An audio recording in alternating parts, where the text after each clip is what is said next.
അടുത്താണ് south American കരുത്തരായ ബ്രസീലും കൊളംബിയയും world cup ക്വാളിഫയേഴ്സിൽ ഏറ്റുമുട്ടിയത്. റാഫീനയുടെ ഒരു പെനാൽറ്റി ഗോളിൽ തുടങ്ങിയ മത്സരം വിനീഷ്യസിന്റെ ഒരു തകർപ്പൻ ലോങ് റേഞ്ച് ഗോളിലൂടെയാണ് അവസാനിച്ചത്. മത്സരത്തിൽ ബ്രസീൽ വിജയിച്ചെങ്കിലും ഈ ടീം മൈതാനത്ത് എത്രത്തോളം കളിച്ചിട്ടുണ്ട് എന്നത് കളി കണ്ട ഓരോ ആരാധകനും അറിയാം. റിയൽ മാഡ്രിഡിന്റെ വിനീഷ്യസ് ജൂനിയറും ബാഴ്സലോണയുടെ റാഫീനയുമെല്ലാം ആ സ്കോഡിൽ ഉണ്ടെങ്കിലും അവിടെ കളിമനയാൻ ആ 10ാം നമ്പറുകാരൻ തന്നെ അവതരിക്കണം. ഞാൻ പറഞ്ഞു വരുന്നത് റിയൽ മാഡ്രിഡിന്റെ സൂപ്പർ താരം റോഡ്രിഗോയെ പറ്റിയല്ല, ബ്രസീലിന്റെ സുൽത്താൻ നെയ്മർ ജൂനിയറെ കുറിച്ചാണ്. 2010 തന്റെ പ്രൊഫഷണൽ ഡെബ്യൂട്ടിന് ശേഷം ഇക്കഴിഞ്ഞ 10-15 വർഷം ആ ഒറ്റത്താരത്തിന്റെ കരുത്തിലാണ് ബ്രസീലിയൻ ആക്രമണ നിര അടിയുറച്ചു നിൽക്കുന്നത്. അദ്ദേഹമില്ലാതെ ബ്രസീൽ 2019 കോപ്പ അമേരിക്ക നേടി എന്നത് ശരിയാണ്. പക്ഷേ 2024 കോപ്പ അമേരിക്കയും 2014 വേൾഡ് കപ്പ് സെമി ഫൈനലുമെല്ലാം ബ്രസീൽ എത്ര മോശമായിരുന്നു എന്നത് ഓർത്തിരിക്കേണ്ടതാണ്. മിഡ്ഫീൽഡിൽ നിന്നും ഡിഫൻസിൽ നിന്നും പന്ത് ചോദിച്ചു വാങ്ങുന്ന ശീലമാണ് നെയ്മറിനുള്ളത്. അതിന്റെ ഏറ്റവും വലിയ ഉദാഹരണമാണ് 2022 ഖത്തർ വേൾഡ് കപ്പിൽ ക്രൊയേഷ്യക്കെതിരെ കണ്ടത്. സെൻട്രൽ സർക്കിളിൽ പന്ത് റൊട്ടേറ്റ് ചെയ്യുന്ന ബ്രസീലിയൻ ഡിഫൻസിൽ നിന്നും അയാൾ ആ പന്ത് ചോദിച്ചു മേടിക്കുന്നു. തുടർന്ന് അവിടെ നിന്ന് റോഡ്രിഗോക്കും ലുക്കാസ് പക്കറ്റിക്കും അയാൾ ആ പന്ത് തട്ടിക്കൊടുത്ത്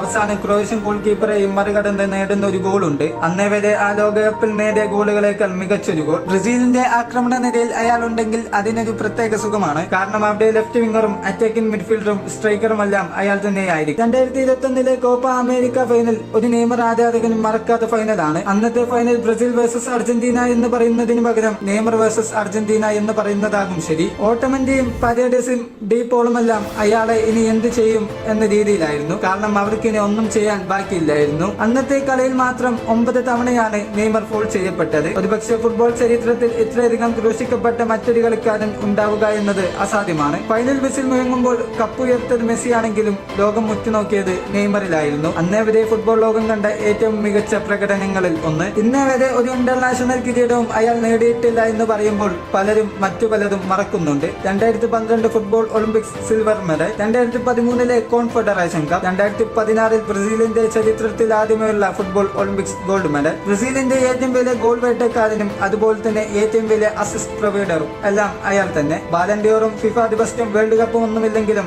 ഈ 33കാരൻ ആരാണെന്ന് ഓരോ ഫുട്ബോൾ ആരാധകനും അറിയാം. തന്റെ അപാരമായ ടെക്നിക്കുകൾ കൊണ്ടും സ്കില്ലുകൾ കൊണ്ടും ഇന്നും അയാൾ ഫുട്ബോൾ ലോകത്തെ ഒരു അത്ഭുതം തന്നെയാണ്. കരിയറിന്റെ വലിയൊരു ഭാഗം പരിക്ക് വില്ലനായപ്പോൾ അതിൽ നിന്നും ഒരു ഫിനിക്സ് പക്ഷിയെ പോലെ ഉയർത്തെഴുന്നേറ്റത് പ്രണയകാവ്യങ്ങളെക്കാൾ മനോഹരമാണ്. ബ്രസീലിന്റെ ഈ പ്രയാസത്തിന്റെയും ഈ പ്രതിസന്ധിയുടെയും ഈ വേനൽക്കാലം അതിജീവിക്കാൻ അയാൾ തന്നെ അവിടെ അവതരിക്കണം. The one and only Neymar junior.